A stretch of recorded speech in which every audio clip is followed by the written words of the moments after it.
নমস্কাৰ সকলোকে লহৰ কৃষ্ণলৈ স্বাগতম জনাইছোঁ। আজি ষষ্ঠ শ্ৰেণীৰ প্ৰথম একক মূল্যাংকনত আহিব লগা পাঠসমূহৰ বিষয়ে আলোচনা কৰিবলৈ লৈছোঁ।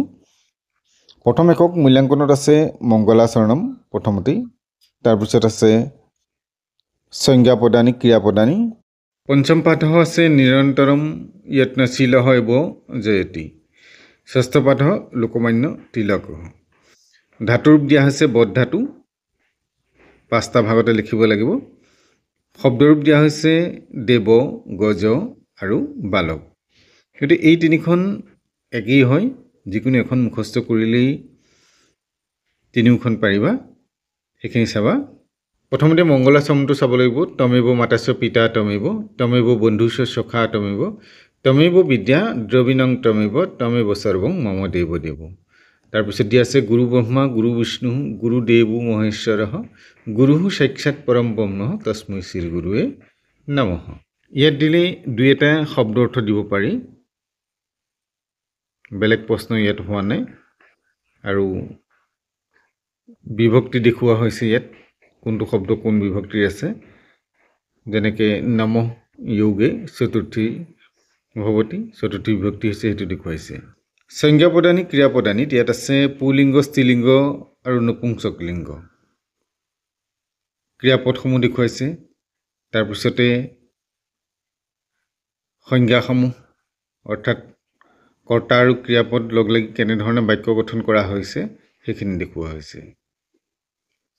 তলত মৌখিকত আছে বালকঃ বালক বালকঃ, অৰ্থাৎ কেনেধৰণে আমি উচ্চাৰণ কৰিব লাগে। গজ গজঃ। ভেদগতা শুদ্ধ ৰূপস্য উচ্চাৰণ কুৰুত। এইখিনি শুদ্ধ ৰূপত কোনটো হয় আমি সেইটো দেখুৱাব লাগে, গতিকে বাক্য শুদ্ধৰণি কৰিবলৈও দিব পাৰে। 3 নম্বৰ দিয়া আছে মেলনংকৃত বাক্য নিৰস্ত। গজঃ কি হ'ব? চলতি। বানৰঃ কুৰ্দতি। এনেকুৱা ধৰণে কোনটোৰ লগত কোনটো মিলে বাক্য ৰচনা কৰিব লাগে। তাৰপিছত খালী ঠাই দিয়া আছে, খালী ঠাই পূৰ কৰিবলৈ প্ৰশ্ন নিৰ্মাণ কৰিবলৈ দিয়া হৈছে। আৰু ইয়াত সহ চা তত এ সহ এ চা এ তত এই শব্দবোৰৰ প্ৰয়োগ কেনেধৰণে হৈছে সেইটো চাব লাগিব। তাৰোপৰি ইয়াত প্ৰশ্নও হ'ব পাৰে। ছাত্ৰঃ কিং কৰোতি, ছাত্ৰঃ পঠতি, এনেকুৱা ধৰণৰ প্ৰশ্ন মিলাবলৈ দিয়া হৈছে। অশ্বঃ কি হ'ব? ধাৱতি, তেনেকুৱা ধৰণে। তাৰপিছত দিছে উদাহৰণ দি খালী ঠাই পূৰ কৰিব লাগে, উদাহৰণসহ দেখুওৱা হৈছে। ইয়াতো তেনেকুৱা ধৰণে দিয়া হৈছে, এইখিনি চাবা। দিছে বালক শব্দৰূপ, ফল শব্দৰূপ, বালিকা শব্দৰূপ।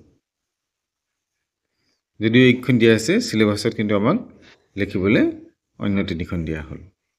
তৃতীয় পাঠত আছে এছহ এচা এতে এতাহা, এইখিনি প্ৰয়োগ কেনেধৰণে হৈছে, অৰ্থাৎ একবচনত বহু বচনত বাক্যবোৰ কেনেধৰণে প্ৰয়োগ হয় তাক দেখুওৱা হৈছে।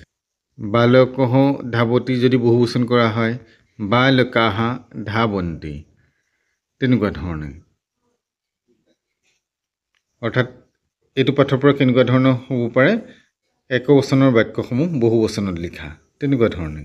দিছে আকৌ ছাত্ৰঃ পঠতি সহ পঠতি, তাৰমানে নামটোৰ বদলি আমি কেনেধৰণে ব্যৱহাৰ কৰিম। সহ চা এতে এতাহা এইবোৰ কেনেধৰণে প্ৰয়োগ হ'ব। 4 নম্বৰতে ক্ৰিয়া প্ৰদানী ৰিক্ত স্থানানীপুৰত ক্ৰিয়াপদসমূহ লৈ খালী ঠাই পূৰ কৰিব লাগে। আৰু এইখিনি কি কৰিব লাগে? ছাত্ৰাহা ছাত্ৰঃ, মানে বহু বচনৰ পদসমূহ একবচন কৰিব লাগে। সুভাষিতত আছে, গতিকে সুভাষিত তোমালোকে অন্ততঃ 2টা হ'লেও সুভাষিত মুখস্থ কৰি ৰাখিবা। পৰাপক্ষত আমি আটাইকেইটা সুভাষিতেই অৰ্থসহ মনত ৰাখিব লাগে। যিকোনো ক্ষেত্ৰতে আমাক এই সুভাষিতসমূহৰ প্ৰয়োজন আছে। ইতিমধ্যে আমি আগৰ পাঠত সুভাষিতানি কেনেধৰণে গায় আৰু তাৰ অৰ্থবোৰ কি দেখুওৱা হৈছে, আগৰ ভিডিঅ'ত চালে সেইখিনি চাব পাৰিবা।